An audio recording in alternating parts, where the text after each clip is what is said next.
नमस्कार दोस्तों, मैं अंशु कुमार एक बार फिर से आप सबों का स्वागत करता हूं मेरिट वर्ल्ड इंस्टीट्यूट में। आज के टॉपिक में हम लोग दो टॉपिक को पढ़ेंगे। एक का नाम होगा साइमन कमीशन और दूसरे का नाम होगा नेहरू रिपोर्ट। ठीक है, तो इससे पिछले वीडियो में हम लोगों ने स्वराज पार्टी के बारे में पढ़ा था, काकोरी कांड के बारे में और काकोरी कॉन्स्पिरेसी के बारे में पढ़ा। लेकिन आज के वीडियो में हम लोग साइमन कमीशन के बारे में देखेंगे कि साइमन कमीशन क्या है, इसका उद्देश्य क्या था, क्यों इसका गठन किया गया, इन सारी बातों को हम लोग देखेंगे और इसके असर के रूप में इस बार इसको नेहरू रिपोर्ट को देखेंगे और फिर नेहरू रिपोर्ट के बाद फिर बहुत सारी वीडियो उसको आपको सामने लाई जाएगी। तो सबसे पहले चलिए शुरू करते हैं जल्दी से। Simon commission. साइमन कमीशन एक आयोग था, एक ऐसी संस्था, एक ऐसा संवैधानिक पद नहीं था, ये एक वैधानिक संस्था इस मामले में कि इसका गठन ब्रिटिश सरकार के द्वारा किया गया था। एक बात मैं आप लोगों को बताना चाहता हूं कि 1919 का जो मॉन्टेस्क्यू चेम्सफोर्ड रिफॉर्म हुआ था, जिसको गवर्नमेंट ऑफ इंडिया एक्ट 1919 कहते हैं, इस 1919 गवर्नमेंट ऑफ इंडिया एक्ट में के सबसे लास्ट पॉइंट में ये कहा गया था कि 10 साल के बाद इस संविधान की फिर से एक बार समीक्षा हो। इट मीन्स उसका फिर से एक बार कॉन्स्टिट्यूशनल रिव्यू कराया जाएगा और यही कॉन्स्टिट्यूशनल रिव्यू के रूप में यहाँ पर साइमन कमीशन को भेजा गया था, ताकि भारत में जो संविधान लागू हुए हैं उन संविधान को फिर से एक बार उसकी समीक्षा की जाए, उसकी संवैधानिक समीक्षा की जाए।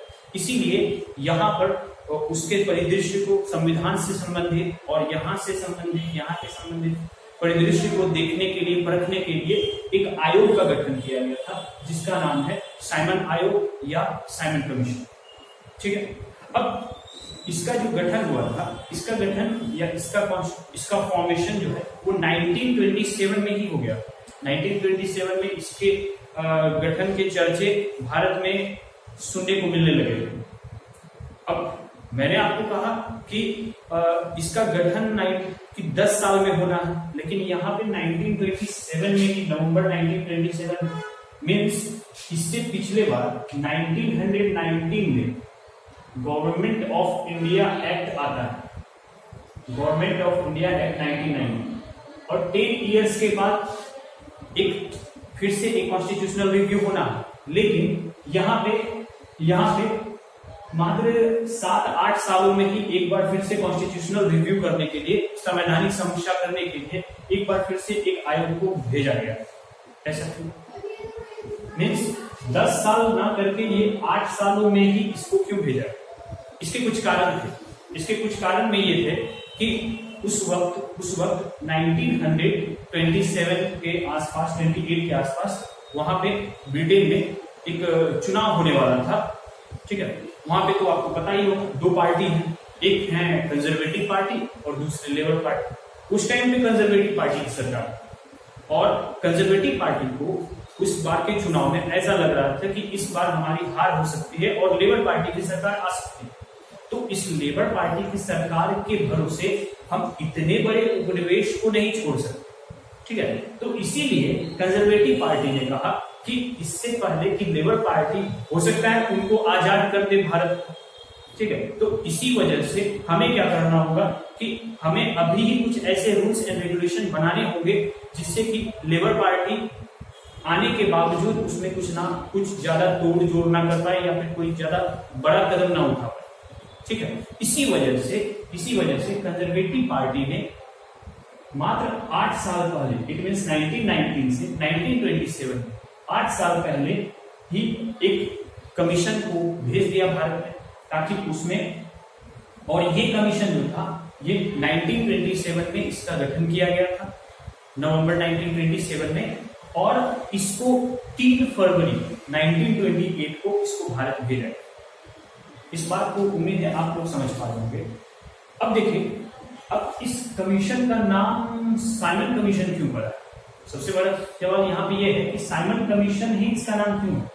तो साइमन कमीशन इसका नाम होने के पीछे एक कारण आप यहाँ पे देख पा रहे होंगे, सर जॉन साइमन। ये सर जॉन साइमन कौन है? ये इस सर जॉन साइमन जो है वो साइमन कमीशन के हेड है। इट मीन्स इसको ये जो संवैधानिक संस्था या स्टैट्यूटरी बॉडी ये जो गठित की गई है इसके ये हेड है। इट मीन्स इसको ये लीड कर रहे हैं और ये भारत आने वाला। याद रखिएगा कि ये जो है ये भी कंजर्वेटिव पार्टी है, ये भी कंजर्वेटिव पार्टी, लेकिन इसमें एक और मेंबर हुआ करते थे जिनका नाम है क्लीमेंट एटली। क्लीमेंट एटली, इनका नाम आपने सुना होगा। क्लीमेंट एटली ये वही है जिनकी जो कि जब सरकार थी, इट मीन्स 1996 में ये प्राइम मिनिस्टर, 1946 में ये प्राइम मिनिस्टर बनते हैं वर्ल्ड वॉर के बाद, वर्ल्ड वॉर सेकेंड के बाद ये प्राइम मिनिस्टर बनते हैं इंग्लैंड के। और उसके बाद इन्होंने फौरन ये आदेश दिया था कि भारत को आजाद किया जाए। इट मीन्स आप समझ रहे होंगे कि इनकी विचारधारा पहले से ही लेबर पार्टी की तरफ थी और ये लेबर पार्टी के, लेकिन ये भी इस साइमन कमीशन में एक मेंबर के तौर पे आए हैं। ठीक है, तो इसकी चर्चा तो होगी। यहाँ पे बात किया गया है कि सर जॉन साइमन के अध्यक्षता में, सर जॉन साइमन के हेड में इनको एक साइमन कमीशन को भारत भेजा गया। क्यों आई है ये साइमन कमीशन? मैंने आपको पहले ही बताया कि संवैधानिक समीक्षा को करने के लिए और इस बार जो संविधान को फिर से किस तरह से बदला जाए, फिर से किस तरह से इसको बनाया जाए, इसको देखने के लिए, परखने के लिए ही साइमन कमीशन को भेजा गया था। ये कब भेजा गया है? 3 फरवरी 1928, यानी कि 1927 में इसका गठन हो चुका था और 3 फेब 1928 को ये भारत आ गया। ठीक है, और आप लोगों को पता होगा कि ये भारत समुद्री रास्ते से ही आते हैं। वो आपको याद होगा ना, वो जो मुंबई में है गेटवे ऑफ इंडिया। ठीक है, तो गेटवे ऑफ इंडिया से ही वो लोग भारत आए थे, समुद्री मार्ग से आते ही हैं, वो तो पता ही है। यहाँ पे बात ये है कि 7 मेंबर कुल मिलाकर के थे। ठीक है, इसमें ये जो साइमन कमीशन है इसमें टोटल 7 मेंबर्स थे और 7 के 7 मेंबर्स जो थे, सातों के सातों मेंबर्स, सातों के सातों सदस्य वो भारतीय इसमें से एक भी नहीं थे, सारे के सारे अंग्रेज थे। इट मीन्स सारे के सारे लोग गोरे। अब इस बात को आप समझ रहे होंगे, इसी वजह से इसका जो नाम है, इसका नाम व्हाइट कमीशन भी रखा गया, इसीलिए इसका नाम व्हाइट कमीशन भी रखा गया है। ठीक है, श्वेत आयोग या व्हाइट कमीशन इसका नाम रखा गया था। क्यों? क्योंकि इसके सातों मेंबर जो थे वो अंग्रेज थे। ठीक, अब एक बात है कि भारत के लोग इसका विरोध करेंगे या इसको स्वीकार करेंगे। ठीक है, तो कुछ पार्टियां हैं, जैसे मुस्लिम लीग हो गई, जैसे मद्रास में एक पार्टी थी, जैसे इसी तरह की कुछ पार्टियां थी जिनसे उनका हित साधा होता था। वो सारे लोगों ने इस साइमन कमीशन का वेलकम किया। लेकिन हमारे देश की जो सबसे बड़ी पार्टी थी उस टाइम में, जिसका नाम है कांग्रेस ने इसका सख्त विरोध किया। एक बात मैं आप लोगों को बताना चाहूंगा कि कांग्रेस का जो एक मद्रास सेशन हुआ था, मद्रास सेशन 1928 में मद्रास सेशन हुआ था। M.A. अंसारी उसके अध्यक्ष रहे थे। उस कांग्रेस सेशन में साफ इस बात को कहा गया था कि हर तरफ से पुरजोर तरीके से हमें इस साइमन कमीशन का हमें बहिष्कार करना है। ठीक है, बहिष्कार it means non cooperation Simon commission के खिलाफ। क्यों? क्योंकि ये जिस तरह से ये हमारे पास एक कॉन्स्टिट्यूशनल रिव्यू यानी कि संवैधानिक समीक्षा के लिए भारत आ रहे हैं, ये फिर से कुछ ऐसा कानून बनाएंगे जिससे कि भारतीयों को और ज्यादा गुलामी की जंजीरों में जकड़ दिया जाएगा। इन्हें कोई रियायत नहीं दी जाएगी, इन्हें कोई आजादी नहीं दी जाएगी। हमें जो चाहिए, हमने बहुत सारे मूवमेंट किए, हमने स्वराज पार्टी को मूवमेंट करते हुए देखा, एक तरफ से हमने काकोरी कांड को देखा, हमने उससे पहले ही 1919 में हमने बहुत सारे मूवमेंट को हम लोगों ने देखा, जैसे असहयोग आंदोलन हो गया, वो हमारा एक मुसलमान का था खिलाफत आंदोलन। तो ये सारे जो आंदोलन हुए, इन सारे आंदोलन के जरिए हम लोगों ने अपनी मंशा तो जाहिर कर दी थी कि हमारी मंशा है कि अब हम आजादी चाहिए, हमें आजादी चाहिए और हमें अपनी सरकार चाहिए। और आप यहाँ पे एक ऐसे 7 मेंबर लेकर के आ रहे हो जो कि सारे के सारे लोग अंग्रेज हैं और सारे के सारे लोग अंग्रेज हैं, तो क्या ये कभी भी हमारे हित में कोई भी कानून बना सकते हैं? बिल्कुल नहीं, कभी भी हमारे हित में तो कानून नहीं बना सकते। ये जरूर अपना हित साझा करने के लिए यहाँ पे अपना एक साइमन आयोग लेकर के आए, ठीक है। तो इसी वजह से भारतीयों ने इनका प्रोटेस्ट किया। भारतीयों ने पुरजोर तरीके से हर तरफ जहां पे भी ये साइमन कमीशन जाती थी, ये मुंबई में आई, मुंबई में, बॉम्बे में, ये लाहौर गई, लाहौर में, पंजाब गई, पंजाब में भी, बिहार गए, बिहार में, हर जगह इनका विरोध हुआ, हर जगह ही इनका विरोध हुआ। तो आप इस बात को समझ रहे होंगे कि ये विरोध का कारण क्या था। कारण ये था कि सातों के सातों मेंबर ब्रिटिश थे और ये सारे के सारे लोग जो हैं वो अपना हित साझा करने के लिए, यानी कि अंग्रेजी सत्ता को और मजबूती प्रदान करने के लिए आए थे। भारतीयों को इससे कुछ मिलने वाला नहीं था, तो इसी वजह से यहाँ पे ये प्रोटेस्ट हो रहा था। अब इस बात को यहाँ पे आपको समझना होगा कि इसको प्रोटेस्ट करने के लिए कोई तरीका तो तरीका वही बहुत ही पीसफुल नॉन वायलेंस के तरीके से, चूंकि महात्मा गांधी का प्रभाव भी रहा था। महात्मा गांधी ने लोगों को इतना तो सिखाई दिया था कम से कम किस तरह से हमें किसी भी बात को पुरजोर तरीके से रखना है, ठीक। तो इसी वक्त लोगों ने go back Simon, Simon go back, Simon वापस जाओ, साइमन वापस जाओ, साइमन वापस जाओ, इस तरह के नारे, इस तरह के झंडे, काले झंडे दिखाए गए उनको साइमन वापस जाओ, साइमन गो बैक के नारों से उनको मतलब जहां भी जाते थे ऐसा स्वागत किया गया उनको, ठीक है। इसमें काले झंडे से स्वागत, काले झंडे से स्वागत का मतलब होता है विरोध करना किसी का, कि आप हमारे पास आए हो और आपको हम काला झंडा दिखा रहे हैं क्योंकि हम आपका विरोध करना चाहते हैं, क्योंकि आप हमारे लिए नहीं आए हैं, आप आए हैं अपना हिस्सा लेकर। तो इस वजह से हमें क्या करना है, हमें तो बस आप नहीं चाहिए, आपकी सरकार हमें नहीं चाहिए, आप यहाँ से जाओ। इसीलिए यहाँ पे एक जो नारा दिया गया है इसका नाम है Simon go back. It mean Simon वापस जाओ, ठीक। काले झंडे दिखाए गए। इसके बाद ही फिर एक बुरी घटना होती है यहाँ पे, लाला लाजपत राय हैं, बुरी घटना होती है कि लाहौर में एक जगह साइमन कमीशन के खिलाफ प्रोटेस्ट हो रहे थे। लोगों ने उनके खिलाफ मतलब भीड़ इकट्ठा करके उनके खिलाफ साइमन वापस जाओ, साइमन हाय हाय, साइमन कमीशन वापस जाओ, इस तरह से करके काले झंडे दिखाना, फ्लैग, इस तरह से करके शांतिपूर्ण नहीं, इट मींस नारेबाजी करके धरना प्रदर्शन कर रहे थे उनके खिलाफ, साइमन कमीशन के खिलाफ। और साइमन कमीशन के खिलाफ धरना करते हुए में उनकी पुलिस के साथ झड़प हुई, ठीक। तो इनकी तरफ से, चूंकि महात्मा गांधी का पहले ही असहयोग और नॉन कॉपरेशन ये सब तो था ही, इसके साथ पीसफुल और नॉन वायलेंस के साथ, नॉन वायलेंस के साथ यहाँ पे लोग प्रोटेस्ट कर रहे हैं और इन पे लाठी चार्ज किया गया, ठीक है। लाठी चार्ज करके लोगों को हिट करने का प्रयास किया गया, बुरी तरह से पीटा गया। और उसमें हमारे एक गणमान्य नेता लाला लाजपत राय, जिनको पंजाब केसरी भी कहते हैं, ठीक है, उनको लाठी चार्ज करके उनको बुरी तरह घायल कर दिया गया और कुछ दिन के बाद अस्पताल में उनकी मृत्यु हो जाती।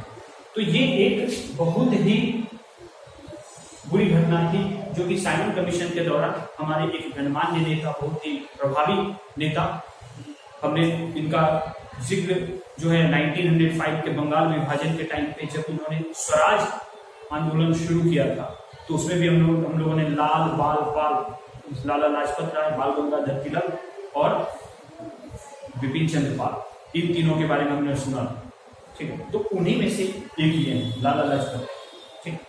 ये जो है ये एक ऐसे मूवमेंट, इन्होंने गरम दल को बहुत ही अच्छे से संगठित किया था फिर से, और जो भी चंद्रशेखर आजाद हो गए, भगत सिंह हो गए, इस तरह से बटुकेश्वर दत्त हो गए, तो ये सारे लोगों को इन्होंने फिर से जोड़ा, ठीक है, और इनके साथ ही ये मूवमेंट कर रहे हैं। लेकिन इनके साथ बुरी घटना होती है, लाठीचार्ज में इनको बुरी तरह घायल कर दिया जाता है, सर पे लाठी लगती है और कुछ दिन के बाद अस्पताल में जाते ही ये सर्वाइव नहीं कर पाते हैं और मर जाते हैं, ठीक है। तो ये इनकी जो शहादत थी, लेकिन इस बात को आपको याद रखना होगा कि लाला लाजपत राय ने मरते मरते ये कहा था कि अंग्रेजों ये याद रखना कि मेरे सर पर लगा एक एक लाठी, एक एक चोट जो है वो तुम्हारे शासन के जो ताबूत होगी उस पर आखिरी कील साबित होगी। ठीक है, तो आज तो तुम हमें मार रहे हो, लेकिन ये याद रखना कि तुम्हारा ये मतलब उल्टी गिनती तुम्हारी शुरू हो गई। अब तुम्हारा ताबूत में बंद होने का समय आ गया है, उसमें आखिरी कील लग चुकी है। इस बात को आप समझ पा रहे हैं। तो ये महात्मा लाला लाजपत राय ने कहा। ठीक, तो इस तरह से साइमन कमीशन फिर भी आती ही है, यहाँ पे बहुत ही विरोध के बावजूद इन्होंने अपना काम किया और इसके बाद उन्होंने अपना रिपोर्ट जो है 1934 में जाकर के अपना रिपोर्ट प्रस्तुत किया था। ठीक है, 1934 में अपना रिपोर्ट प्रस्तुत किया था। उसी के बेस पे एक गवर्नमेंट ऑफ इंडिया एक्ट 1935, जिसके बारे में हम लोग आगे पढ़ेंगे कि government of India act Bharat शासन अधिनियम 1935 जो है इसको बनाया जाता है। ठीक है, तो उम्मीद है ये साइमन कमीशन के बारे में आप लोगों ने समझ लिया होगा अच्छे से। एक बार फिर से इसको रिवाइज करते हैं कि साइमन कमीशन कब भारत आई थी? 1928 में, 3 फरवरी 1928, 3 फरवरी 1928। इसको हेड किसने किया था? इसको हेड किया था सर जॉन साइमन ने। इसी वजह से इसका नाम साइमन कमीशन। इसका गठन कब हुआ था? इट मीन्स ब्रिटेन में इसका गठन कब किया गया था? तो इसका गठन किया गया था 1927 के नवंबर। ठीक, इसके बाद इसमें कितने मेंबर्स थे? इसमें 7 मेंबर्स थे और सातों के सातों जो हैं वो अंग्रेज थे। इसके बाद मोटिव इनका क्यों आए थे? तो कॉन्स्टिट्यूशनल रिव्यू के लिए आए थे। इट मीन्स संवैधानिक समीक्षा करने आए थे। अभी हम लोग ये देखेंगे इसमें, इसको ठीक कर दो।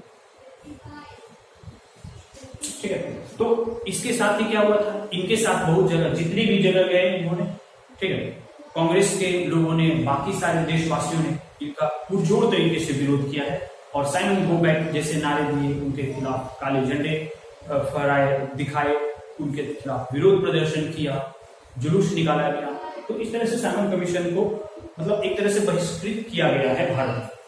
और फिर हम लोग यहाँ पे देखेंगे कि इन्होंने अपना रिपोर्ट जो है वो 1934 में पब्लिश किया है और इस 1934 के रिपोर्ट के एवज पे ही 1935 का गवर्नमेंट ऑफ इंडिया एक्ट बना था। इट मींस भारत शासन अधिनियम 1935। याद रखिएगा कि इसी के आधार पे हमारी जो सरकार है, भारत की आजादी के बाद, जब 1947 में हमारी आजादी मिली थी हमें और 1950 में हमारा संविधान लागू हुआ, तो इन दोनों समय के बीच में जो शासन व्यवस्था जो चली थी, ये जो शासन व्यवस्था चली थी, ये शासन व्यवस्था ये 1935 के गवर्नमेंट ऑफ इंडिया एक्ट के हिसाब से ही चली। ठीक, और ये जो गवर्नमेंट ऑफ इंडिया एक्ट 1935 है, इसमें जो मुख्य प्रावधान जो मतलब हमारा जो आज का संविधान है, इसका लगभग 70% हिस्सा जो है वो यहाँ से उठा करके रखा गया। ठीक है, तो आप इसका इंपॉर्टेंस समझ पाओगे। इसके बारे में हम आगे के टॉपिक में हम लोग इसको डिटेल में हम लोग पढ़ेंगे। फिलहाल उम्मीद है ये साइमन कमीशन के बारे में आप लोगों को समझ में आ गया। चलिए अब हम लोग देखते हैं नेहरू रिपोर्ट के बारे में। तो नेहरू रिपोर्ट क्या था? एक बात आप लोगों को याद कराना होगा कि साइमन कमीशन में जब ये इतने पुरजोर तरीके से विरोध कर रहे थे, इट मींस साइमन कमीशन वापस जाओ, साइमन कमीशन हाय हाय, इस तरह के जब नारे लग रहे थे, तो भारत सचिव होते हैं। भारत सचिव आप लोगों को पता होगा कि ये एक पोस्ट होता है, इंडियन सेक्रेटरी, भारत सचिव। जैसे एक गवर्नमेंट, जैसे हमारे यहाँ आज के डेट में प्राइम मिनिस्टर और राष्ट्रपति हैं, ठीक है, उसी तरह से इन द सेम वे उस टाइम पे इंडियन सेक्रेटरी यानी कि भारत सचिव और गवर्नर जनरल, इट मीन्स उनको हम कह सकते हैं वायसराय या गवर्नर जनरल, ये हुआ करते थे। और ये इंडियन सेक्रेटरी, ये जो है ये भारत सचिव, ये ब्रिटेन में बैठते थे। ब्रिटेन में बैठते थे मीन्स ब्रिटेन के संसद में ये एक मेंबर होते थे जो कि भारत सचिव कहलाते थे और उनका मतलब उनका जो शासन था, उन्हीं के शासन के आधार पर यहाँ पे शासन चलाया जाता था, उन्हीं के देख रेख। तो ये है भारत सचिव, इंडियन सेक्रेटरी मीन्स भारत सचिव। ठीक है, तो ये जो इंडियन सेक्रेटरी थे उस टाइम पे लॉर्ड बर्केनहेड, लॉर्ड बर्केनहेड जो हैं ये उस टाइम पे भारत सचिव थे और इन्होंने भारतीयों को एक चैलेंज दे डाला। चैलेंज कैसा चैलेंज कि आप जो इतने दिन से हमारा जो साइमन कमीशन है इसको आप बुरा भला कह रहे हो, आप कह रहे हो साइमन कमीशन वापस जाओ, इनको आप व्हाइट कमीशन कह के इनको मतलब इनका बहिष्कार कर रहे हो, इनको अपना काम ये जो संवैधानिक समीक्षा करने आए इनको अपना काम नहीं करने दे रहे हैं आप, तो आप हमें बताइए कि क्या आप खुद का अपना संविधान चला सकते हैं? ठीक है, इन्होंने भारतीयों को एक चैलेंज दे डाला कि आप खुद से एक संविधान बना के दिखाइए, किसी भी तरह का संविधान बनाइए आप, ठीक है, किसी भी तरह का, अच्छा हो बुरा हो, कम स्तर का हो उच्च स्तर का हो, जिस तरह का भी संविधान बनाना है आप बना के दिखाओ।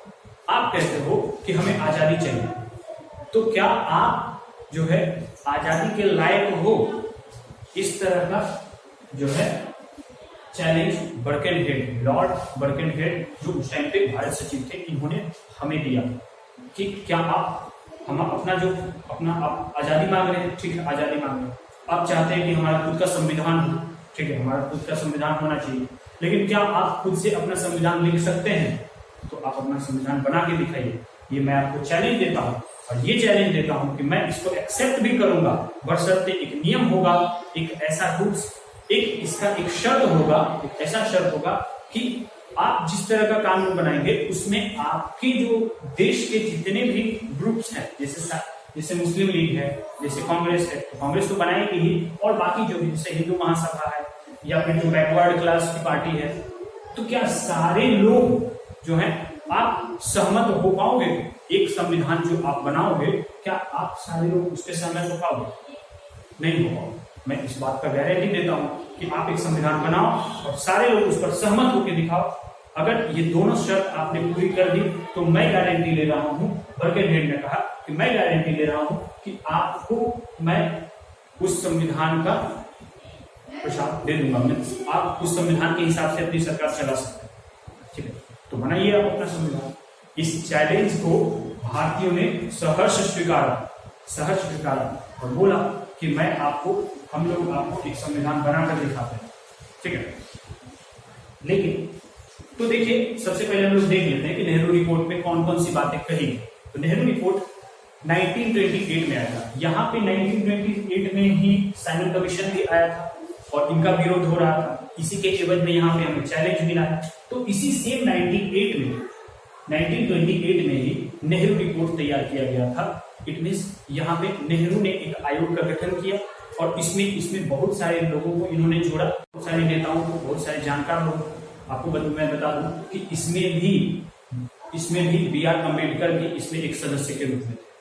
ठीक है, जैसे जो कि हमारे पहले कानून मंत्री हुए हैं, आपको पता हो, तो कानून के बहुत अच्छे जानकार थे। हमारा जो आरबीआई का जो गठन हुआ है वो भी उनके ही लिखे एक पुस्तक के आधार पर हुआ। ठीक है, और हमारा संविधान तो उन्होंने ही बनाया, ये तो आपको पता ही होगा। इट मीन्स उसका प्रारूप जो है उन्होंने ही तैयार किया। तो वो भी इसमें बी.आर. अम्बेडकर भी नेहरू कमीशन में एक मेंबर के तौर पे। तो इन सारे मेंबर्स ने मिल करके एक संविधान बनाया। यहाँ पे मैं आपको दिखाता हूँ कि ये चैलेंज था। चैलेंज क्या था? To frame our constitution. It means अपना खुद का एक संविधान बना के आप दिखाइए। तो यहाँ पे चैलेंज एक्सेप्ट किया गया है। चैलेंज किसके द्वारा एक्सेप्ट किया गया है? मोतीलाल नेहरू के द्वारा। मोतीलाल नेहरू के द्वारा ये चैलेंज जो एक्सेप्ट किया गया और उन्होंने एक रूल बुक बनाया, एक ऐसा रूल बुक बनाया है। ठीक है, रूल बुक में संविधान की किताब, एक संविधान का एक पूरा एक इतना मोटा दस्तावेज इसका तैयार किया और उस दस्तावेज को ही हम लोग कहते हैं नेहरू रिपोर्ट। उसको उस दस्तावेज को ही हम लोग क्या बोलते हैं? नेहरू रिपोर्ट कहते हैं। और इस नेहरू रिपोर्ट में कुछ मुख्य बातें थी जिसको अब हम लोगों को देखना होगा। तो ये मुख्य बातें कौन कौन सी थी? ये मुख्य बातें थी कि डोमिनियन स्टेटस का डिमांड करना। डोमिनियन स्टेटस क्या होता है? डोमिनियन स्टेटस और सॉवरेनिटी, ये दोनों अलग अलग टर्म। सॉवरेनिटी में हमें करते हैं कि जो हमारा ही सरकार हो और कोई विदेशी ताकत या कोई विदेशी कानून या कोई विदेशी प्रभाव हमारे संविधान पे या हमारे शासन व्यवस्था पे नहीं पड़ेगा। लेकिन डोमिनियन स्टेटस में क्या होता है कि सारी सरकार हमारी होगी, सारी व्यवस्था हमारी होगी, लेकिन इसके ऊपर जो है वो वाइसराय का हाथ होगा। इट मीन्स जिस पोस्ट पे आज हम अपने राष्ट्रपति को देखते हैं उस पोस्ट पे वाइसराय रहेंगे। ऐसा ही व्यवस्था को हम लोग डोमिनियन स्टेटस। इट मीन्स सारी सरकार हमारी होगी, जैसे आज संसद चलती है, जैसे आज प्राइम मिनिस्टर होते हैं, जैसे आज बाकी सारे मिनिस्टर्स होते हैं, जैसे आज पूरा पोर्टफोलियो है सरकार की, ठीक है, संसदीय व्यवस्था, सारी व्यवस्थाएं हैं। लेकिन उसके जो टॉप जो लीडर है, जो स्मृति जिसमें आज हम लोग देखते हैं जहां पे राष्ट्रपति हैं, ठीक है, उस जगह पे वाइसराय होंगे। ऐसी व्यवस्था को ही हम लोग क्या बोलते हैं, ऐसी व्यवस्था को ही डोमिनियन स्टेटस कहते हैं।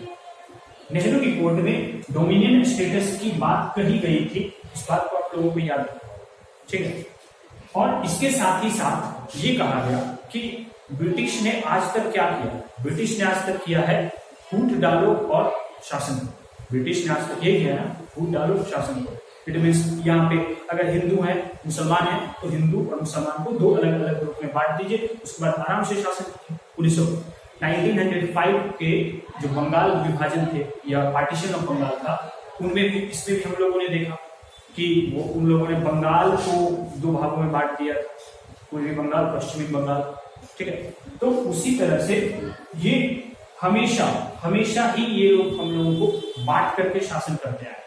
कभी ये मुसलमानों को अलग चुनाव की व्यवस्था करा देते हैं, कभी ये दलितों को अलग चुनाव की व्यवस्था करा देते हैं, कभी ये सिखों को अलग चुनाव की व्यवस्था करा देते हैं। इट मीन्स तो ऐसा नहीं चाहिए, हमें क्या चाहिए, ज्वाइंट इलेक्ट्रेट चाहिए, हमें सेपरेट इलेक्ट्रेट नहीं चाहिए, हमें ज्वाइंट इलेक्ट्रेट चाहिए, ठीक है। तो यहाँ पे ज्वाइंट इलेक्ट्रेट की बात की गई है। इट मीन्स संयुक्त निर्वाचन। ज्वाइंट इलेक्ट्रेट मीन्स संयुक्त निर्वाचन, ठीक है, संयुक्त निर्वाचन की व्यवस्था कराई है। और जो भी माइनॉरिटीज हैं, इसमें से जो भी माइनॉरिटी जो अपने आप को जैसे सिख हो गए माइनॉरिटीज में है हमारे देश में, मुसलमान माइनॉरिटीज में है, बाकी जैन धर्म या फिर और भी बाकी कुछ भी जो धर्म के लोग हैं या किसी भाषा के लोग हैं जो अपने आप को माइनॉरिटी समझते हैं, उनको हमारी संसदीय व्यवस्था जो होगी या हमारी जो सरकार की व्यवस्था होगी उसमें उनको रिजर्व सीट दी जाए, ठीक है। जो भी इलेक्शन होंगे तो उसमें हमें सेपरेट इलेक्ट्रेट नहीं देना है। इलेक्ट्रेट इलेक्शन तो उसी तरह से सामान्य तरीके से ही होगा, लेकिन इसमें हमें क्या देना होगा, उन्हें रिजर्वेशन देना फॉर माइनॉरिटीज। इट मीन्स लोगों को जो माइनॉरिटी जो अल्पसंख्यक हैं उन्हें आरक्षण की व्यवस्था कराई जाएगी। मीन्स यहाँ पे क्या हो गया, अल्पसंख्यकों को आरक्षण की व्यवस्था, अल्पसंख्यक के लिए आरक्षण, ठीक है, अल्पसंख्यकों के लिए आरक्षण की व्यवस्था, ठीक है। और इसके साथ ही साथ ये एक सबसे इंपॉर्टेंट पॉइंट मैं आपको बताने जा रहा हूं कि फर्स्ट टाइम सबसे पहली बार एक संविधान बना करके एक अच्छे से एक तरीके से एक संविधान का निर्माण करके और सबसे पहली बार फंडामेंटल राइट्स की डिमांड की गई। फंडामेंटल्स के राइट के बारे में आपको तो पता ही होगा, हमारा मतलब मौलिक अधिकार जो होता है, हमें समझो आजादी चाहिए, हमें स्वतंत्रता का अधिकार चाहिए, बहुत सारे हमारे तरह के अधिकार होते हैं, ठीक है। हमें धार्मिक स्वतंत्रता का अधिकार होता है, इस तरह से बहुत सारे अधिकार, हमें जीवन जीने का अधिकार होता है, तो और अच्छी गुणवत्ता वाले जीवन को भी जीने का अधिकार होता है, और शिक्षा का अधिकार होता है, बहुत सारे तरह के अधिकार हैं। छुआछूत के खिलाफ अधिकार होता है, संवैधानिक उपचार का अधिकार होता है, तो इस तरह के बहुत सारे अधिकार हैं। तो इस अधिकार के बारे में सबसे पहली बार जो है वो फंडामेंटल राइट्स का डिमांड इसी नेहरू रिपोर्ट के बारे में के दौरान रखा गया। मौलिक अधिकार, यहाँ पे मौलिक अधिकार के बारे में बात की गई है,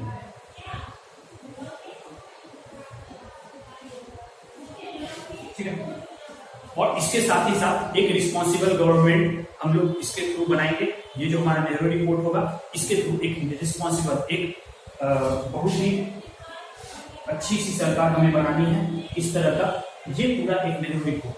लेकिन एक बात, एक और शर्त आपको याद होगा इनका, बर्केनहेड का एक और आपको शर्त याद होगा कि इन्होंने कहा था कि आप जो ये रिपोर्ट बनाओगे इसमें आप बिना विरोध के ऐसा संविधान बनाओ जिसमें कि आपके देश के जितने भी पार्टीज हैं, जितने भी लोग हैं, सारे लोग सहमत होंगे। क्योंकि बर्केनहेड जानते थे कि ये देश ऐसा है ही नहीं जिसमें कि सारे लोग एक बात पे सहमत हो, कभी नहीं हो सकता ऐसा, ठीक है, वो नहीं ही होता है। तो लेकिन फिर भी हम लोग उसमें क्या करते हैं, हम लोग बहुमत का इस्तेमाल करते हैं, विशेष बहुमत का इस्तेमाल करते ही हैं। लेकिन यहाँ पे कहा गया था कि सारे लोग इसमें सहमत हैं। तो क्या आप बताइए ज्वाइंट इलेक्ट्रेट की बात, यानी कि सर्वोच्च संयुक्त निर्वाचन की बात पे मुस्लिम लीग खफा होगी? ये बात तो आपको समझ में आ रहा होगा कि मुस्लिम लीग शुरू से ही ज्वाइंट सेपरेट इलेक्ट्रेट मतलब पृथक निर्वाचन के पक्ष में थी, और यहाँ पे संयुक्त निर्वाचन की बात कही जा रही है। तो यहाँ पे ये अंतर्विरोध, पहला अंतर्विरोध तो यहाँ पे। दूसरा अंतर्विरोध खुद जो है मोतीलाल नेहरू के बेटे ने ही कर दिया। दूसरा जो विरोध है वो मोतीलाल नेहरू मीन्स जवाहरलाल नेहरू ने ही दूसरा विरोध कर दिया डोमिनियन स्टेटस के बाद। डोमिनियन स्टेटस के बाद कि क्या पिताजी हम यहाँ पे आजादी की बात कर रहे हैं, इतने दिनों से हम लोग आजादी का डिमांड कर रहे हैं और आप इस संविधान में डोमिनियन स्टेटस लिख रहे हैं, इट मीन्स हमें आजादी नहीं मिलनी चाहिए, आपका ये मानना है? ठीक है, आप ये कह रहे हो कि हमें डोमिनियन स्टेटस दीजिए, इट मीन्स हमारे सर पे अभी भी वो वायसराय हमारे सर पे बैठे रहेंगे। तो इतना जो हम लोगों ने इतना एक एक सीरीज करके इतना मूवमेंट किया, इतने लोगों ने कुर्बानियां दी हैं, और आप यहाँ पे कह रहे हो कि डोमिनियन स्टेटस चाहिए। यहाँ पे एक विरोध, यहाँ पे भी। हालांकि ये एक वाजिब पॉइंट है कि हमें इतना सारा मूवमेंट किए हुए हैं, इतना सारा मेहनत किए हैं, सारे लोग अपना करियर दाव सब कुछ इसमें झोंक रहे हैं, और आप यहाँ पे डोमिनियन स्टेटस का डिमांड कर रहे हैं।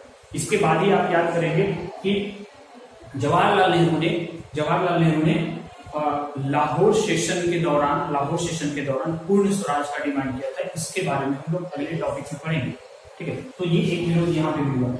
तो हालांकि बहुत सारी चीजें थी, इसके मेन प्रोविजंस को हम लोगों ने देख लिया,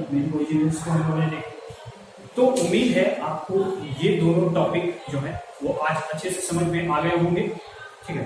तो आज का टॉपिक हम लोग यहीं पे खत्म करते हैं, कल फिर मिलेंगे अगले वीडियो के साथ। धन्यवाद।